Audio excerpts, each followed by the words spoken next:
Good morning. मैं doctor Shubhra Tiwari, assistant professor physics, government college Sirohi. आज हम बीएससी थर्ड ईयर फिजिक्स में फर्स्ट पेपर क्वांटम मैकेनिक्स में अगला टॉपिक पढ़ेंगे, spectrum of monovalent and divalent atoms. इसमें हमने पहले इलेक्ट्रॉन के लिए और एटम के लिए डिफरेंट क्वांटम नंबर्स की वैल्यू पढ़ी थी। हमने ये भी पढ़ा था कि क्या क्या परमिसिबल वैल्यूज़ हैं और क्या क्या उनके कॉम्बिनेशंस पॉसिबल है। हमने पिछली क्लास में ये भी पढ़ा था कि ग्राउंड स्टेट हमेशा सिंगलेट होता है। अब हम पढ़ रहे हैं why the ground state is always singlet. क्यों ग्राउंड स्टेट हर एटम में सिंगलेट होता है? Since the value of J is given by L plus S to L minus S with a difference of 1। पिछले क्लासेस में हमने पढ़ा था कि J की वैल्यू L plus S से लेके L minus S के बीच की होती है और हर वैल्यूज के बीच का डिफरेंस 1 का होता है। In one electron system S is equal to 1/2। हमको ये भी पता है कि सिंगल इलेक्ट्रॉन सिस्टम के लिए S की वैल्यू 1/2 होती है। हेंस J की वैल्यू जो है वो L plus 1/2 और L minus 1/2 होगी। That is J has only 2 values and the state is said to be doublet. J की 2 वैल्यूज पॉसिबल होगी और स्टेट जो है वो डबलेट कहलाएगा। फॉर द ग्राउंड स्टेट के लिए L इज इक्वल टू 0 होगा, तो J की 2 वैल्यूज होंगी, J इज इक्वल टू +1/2 और -1/2। पर किसी भी एटम का टोटल एंगुलर मोमेंटम हमेशा पॉजिटिव होता है। उसकी वजह से possibility of -1/2 is ruled out. इसका मतलब है कि J की वैल्यू -1/2 पॉसिबल नहीं है। तो अगर J की वैल्यू -1/2 पॉसिबल नहीं है तो J की केवल एक वैल्यू पॉसिबल है और वो वैल्यू है J is equal to +1/2। Therefore, the ground state of single electron system is always singlet.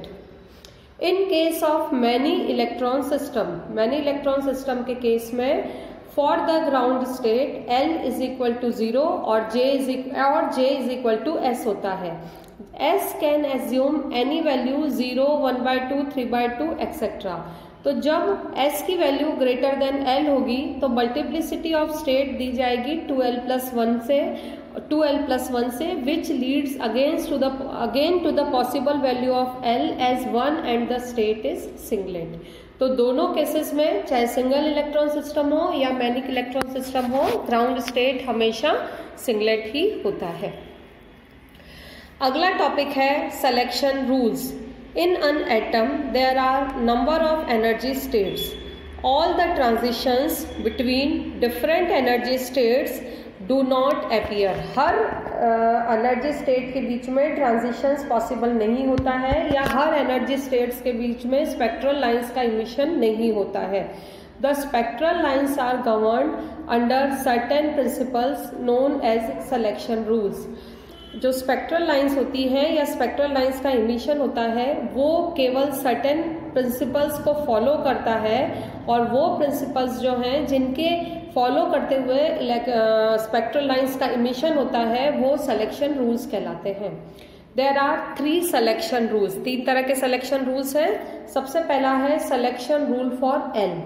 जो ऑर्बिटल क्वांटम नंबर है उसके लिए सिलेक्शन रूल होता है only those lines are observed for which the value of L changes by +-1/2।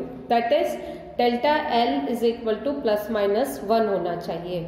तो orbital angular momentum का selection rules ये है कि केवल वही लाइन ऑब्जर्व होती है जिनके लिए L की वैल्यू +-1 से चेंज होती है। अगला है selection rule for J। Only those spectral lines are observed when the transitions takes place between states for which delta J is equal to +-1 और 0। J के लिए टोटल क्वांटम नंबर के लिए सिलेक्शन रूल के हिसाब से केवल वही लाइंस ऑब्जर्व होती है या केवल वही ट्रांजिशंस पॉसिबल हैं जिनके लिए J की वैल्यू +-1 या 0 से बदलती है। The transition 0 to 0 is not allowed. तो J की वैल्यू के लिए सिलेक्शन रूल है delta J is equal to 0 and plus minus 1, लेकिन अपर स्टेट 0 से, मतलब अपर स्टेट के लिए जे की वैल्यू 0 हो और लोअर स्टेट के लिए भी जे की वैल्यू 0 हो, मतलब 0 to 0 का ट्रांजिशंस अलाउड नहीं होता है। तीसरा है the selection rule for S. Only those spectral lines are observed for which the value of S changes by 0, that is delta S is equal to 0. In presence of magnetic field, delta ML is equal to 0 or plus minus 1 and delta MS is equal to 0. In consequences हम लिख सकते हैं delta MJ is equal to 0 और plus minus 1। तो ये selection rules हैं principal quantum number के लिए, ऑर्बिटल क्वांटम नंबर के लिए और मैग्नेटिक फील्ड के प्रेजेंस में ML और MS के लिए। अब है intensity rules. The intensity rules are, पहला है the intensity of the transition that is a line is strong for which L and J change in the same sense. अगर L और J की वैल्यू सेम तरीके से change होती है तो उस लाइन की इंटेंसिटी सबसे ज़्यादा होती है।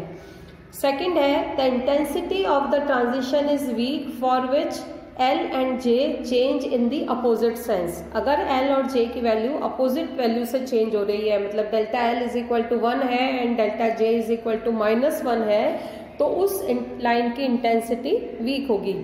The intensity of a line is strong when the transition is in the decreasing sense, मतलब L से L-1 में ट्रांजिशन अगर होगा तो उस लाइन की इंटेंसिटी ज़्यादा होगी। The intensity of a line is weak when the transition is in the increasing sense, that is L to L+1। अगर L to L+1 में ट्रांजिशन होता है तो वो लाइन तो अलाउड होगी लेकिन उसकी इंटेंसिटी कम होगी। The opposite directed transition do not occur, और अपोजिट डायरेक्टेड ट्रांजिशंस जो हैं वो नहीं होते हैं। तो अगर हम इन इक्वेशंस को अब जो अबाव रूल्स हैं उनको लिख सकते हैं, delta L is equal to -1 से चेंज हो रहा है, डेल्टा J भी -1 से चेंज हो रहा है, तो वो लाइन मोस्ट इंटेंस होगी। डेल्टा L -1 से चेंज हो रहा है, डेल्टा J 0 से चेंज हो रहा है तो लेस इंटेंस है, लेकिन delta L is equal to +1 है और delta J is equal to भी +1 है तो वो वीकर लाइन है। Delta L is equal to +1 है and delta J is equal to 0 है तो वो वीकेस्ट लाइन है। Delta L is equal to -1 है and delta J is equal to +1 है तो no transition. Similarly delta L is equal to +1 है और delta J is equal to -1 है तो इसमें भी कोई ट्रांजिशन नहीं होगा। ये सिलेक्शन रूल्स हैं और इंटेंसिटी रूल्स हैं ट्रांजिशंस के लिए। अब है width of a spectral lines. The spectral line of emission absorption spectra should be of infinite sharpness for the energy of isolated atoms and molecules are theoretically discrete, but as a matter of fact all experimental spectral lines show finite width। तो theoretically ये होता है कि जो हमें lines मिल रही है वो फाइन लाइंस होनी चाहिए, लेकिन थ्योरेटिकली पर एक्सपेरिमेंटली जब हम देखते हैं तो वो फाइनाइट विड्थ वाली होती है। हाउएवर भले ही उनकी विड्थ स्मॉल होती है। Why is it so? There exist a number of factors that contribute to the broadening or width of the spectral lines। क्योंकि थ्योरेटिकली तो ये है कि हमने जो फर्स्ट ग्राफ में बना रखी है या फर्स्ट डायग्राम में बना रखी है उस तरह की स्पेक्ट्रल लाइंस मिलनी चाहिए, लेकिन एक्चुअली जो मिलती है जो हमने सेकंड ग्राफ में बना रखी है, सेकंड डायग्राम में बना रखी है, वो मिलती है।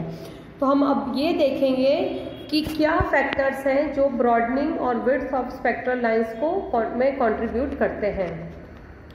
First one is a sharp spectral line having no width, while the second one shows a spectral lines having a width delta E at half height. There exist a number of factors that contribute to the broadening or width of the spectral lines, and the important one amongst them are the natural line width, the Doppler broadening and the collision broadening. ये तीन main कारण होते हैं जिसकी वजह से spectral line की एक फाइनाइट विड्थ होती है।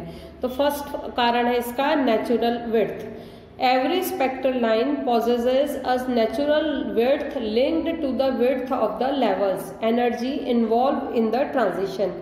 The energy spread delta E of a level is in gain to the energy time uncertainty relation of Heisenberg. तो हम हाइजेनबर्ग के अनसर्टेनिटी रिलेशन से लिख सकते हैं delta E delta T is nearly equal to H cross upon T.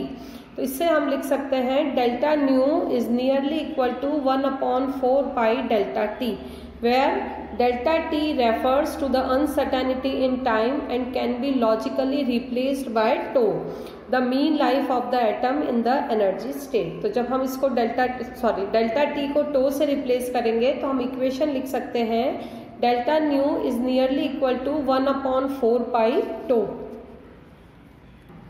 तो हमारे पास ये टर्म आएगा nearly equal to 10⁻⁷ per second. Since for the ground state tau is very large, delta E is very small and the transition should be sharp, so also for the metastable states. Let us compute the width of the visible line of lambda is equal to 6000 angstrom. Since nu is equal to होता है c upon lambda, तो delta lambda हमारे पास आएगा lambda square upon c and delta nu, वो nearly equal to आएगा 0.0001 angstrom. So that the natural width of a spectral line is not the same for the entire region of the spectrum but differs from one region to the other. अगला इसका कारण है Doppler width. A relative velocity between the atom and the detector is caused by the translational motion of the atom, and this gives rise to the broadening of spectral line due to Doppler effect. The broadening is given by delta lambda upon lambda is equal to minus of delta nu upon nu is equal to v cos theta upon c, where v is the velocity of the source giving the light, c is the speed of light in free space, and theta is the angle between v and the direction of viewing the light. The atomic motions, however, are random and hence both positive and negative shifts will be observed, leading to an overall Doppler broadening. Third इसका कारण है collision width. The collision between atoms or molecules are rather common and lead to the same deformation in them. This again causes perturbation in the energies of at least the outer electrons of the atom and consequent blurring of the electronic energy levels. The rotational and vibrational motions of the molecule also experience collision interference. Spectral lines of gases are relatively sharper than those of liquids, as collisions in the latter are comparatively more than in the former. Although in solids collisions are absent, still the spectra of solids show broadening due to unresolved solid state effects.